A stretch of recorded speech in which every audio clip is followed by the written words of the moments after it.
যুক্তরাষ্ট্রের president Donald ট্রাম্পের বিরুদ্ধে নো কিংস বিক্ষোভে অংশ নিয়েছেন প্রায় ৮০ লাখ মানুষ। স্থানীয় সময় শনিবার ২৮ মার্চ রাস্তায় নামেন সাধারণ মানুষ। এতে প্রেসিডেন্ট ট্রাম্পের নেতৃত্বের প্রতি নিজেদের ক্ষোভ প্রকাশ করেন তারা। ট্রাম্পের বিভিন্ন নীতির বিরুদ্ধে নো কিংস নামে এই বিক্ষোভের আয়োজন করেছে মানুষ। এতে দেশটির ৫০টি অঙ্গরাজ্যের প্রায় কোটি মানুষ অংশগ্রহণ করেছে। এর আগে গত বছরের অক্টোবরেও নো কিংস আন্দোলন শুরু হয়। সেই আন্দোলনের তুলনায় এবার ১০ লাখ বেশি মানুষ ট্রাম্পের প্রতি ক্ষোভ জানিয়েছে।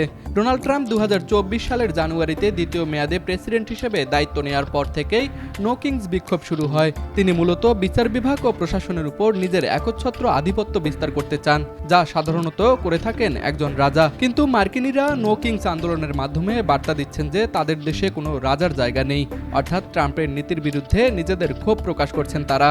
এছাড়াও গণহারে প্রবাসীদের আটক করে তাদের নিজ দেশে ফেরত পাঠিয়ে দেয়া, গর্ভপাত নিষিদ্ধ করা এবং পরিবেশ নীতি নিয়েও ট্রাম্পের প্রতি সাধারণ মানুষের ক্ষোভ রয়েছে। আন্তর্জাতিক ডেস্ক, RCTV।